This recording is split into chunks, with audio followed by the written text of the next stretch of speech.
we're talking about how to dominate on game day. And so really important subject, something that comes up all the time with the players and families who I'm able to mentor and be able to train. A lot of times they're worried about what do I need to do to make sure that I'm ready to play? And so I'm going to go into three things. Maybe we might have a bonus thing, but that's what our focus is on today. So, number one, I help players to look at their routines. So, what routines do they have when it comes to nutrition? Again, really excited because next week my interview with a registered dietitian, nutritionist is going to be able to drop. So that's really exciting. Make sure to check that out. But I help players to look at what it is, what are they eating, how are they fueling on game day? Because that's very important. The second part of that routine also is what are their routines leading into the game. Sometimes you have games when you're a youth player that start early in the morning, and sometimes when you start getting older, those games start playing later and later in the day. And so I help sometimes players to understand that, okay, when you're younger, you just kind of got up and you started going. Now that you're starting to get a little bit older, the focus is on, okay, what can you do maybe game day or leading into game day? Maybe the day before you're going for a nice walk, right? Or you're going for a nice bike ride. Whatever you need to do to help maybe get rid of that excess energy. And the idea for me really comes from long distance running or long distance training. A lot of times when you start getting closer to game day or the race day, they start really tapering down. And so that's the same thing I try to tell players.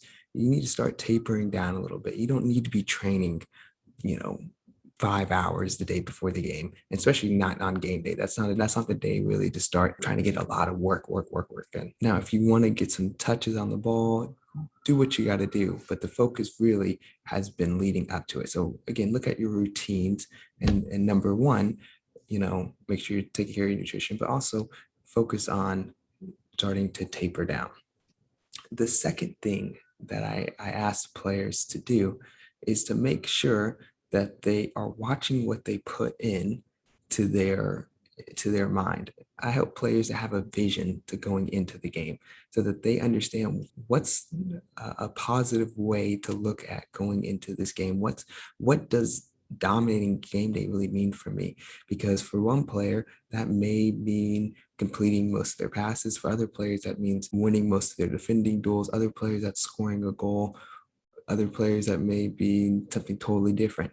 So the focus really is, for me, what are your goals going into the game? What are those goals? What's going to allow you to feel like, man, I played to my very best and played up to their full potential? So again, what I help players to do is to make sure that they write down their goals and make sure that they have, okay, these are the three things that I want to accomplish on today's session. And what am I going to do? What is that going to look like? And for even more advanced players, I try to even help them to write down a little scenario where they put themselves in the exact moment that they want to see. So they're writing actively what they're going to see. If they're a midfielder, if they're a forward, if they're a defender, they're going through it and they're putting themselves in the motion. They're putting themselves through the motions on how to really perform at their very best. Number two is hoping to have a vision going into their game. And then the last thing going in there to dominate their game, it's understanding that they need to have fun and to enjoy this opportunity. So many times players feel the outside pressure, they put pressure on themselves. They think, oh, this is a big game, so I need to go out there and perform at a level that I've never played before. The biggest thing that you need to do, all those things may be true, but the biggest thing that a player really needs to focus on is having fun and enjoying it. Because again, this game goes like this. And if you're not enjoying it, if you're not having fun with it, then you're not going to be able to play to your full position. You're not going to be able to dominate. You're not going to be able to really force the game to your will. So it's really important that players understand that they have fun, do what they need to do to be loose. I played on a team this summer.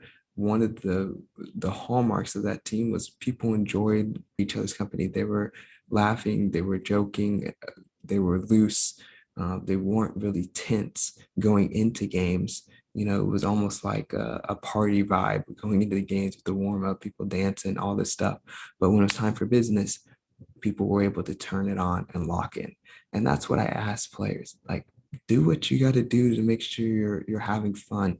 Maybe it's listening to music, maybe it's just joking around in the locker room before a game, or even just on the ride over, doing something that is super interesting to you. For me, it may be a little bit different for other players, but I remember listening to certain programs, radio programs, going before a soccer game and just cracking up and dying laughing. And it would just allow me to be loose and calm before a game. So those is the third thing I tell players. Have fun, enjoy it. Don't make it so serious. This isn't life and death. This is soccer. This is sports. This is a chance for you to go out there and experience another side of yourself and to experience competition.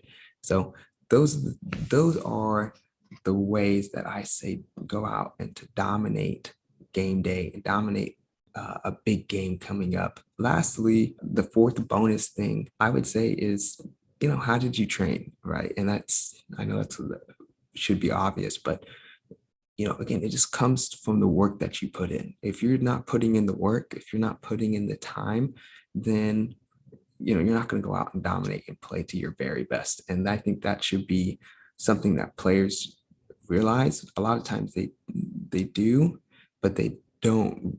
They don't, meaning that they really feel like, oh, I've worked really hard, but then you ask them what they do, or you push them and they really haven't worked as hard as they think they have. And so that's why I try to help players to really ask and see, are you putting in as much time? You don't have to go out and spend 5 hours in the field every day.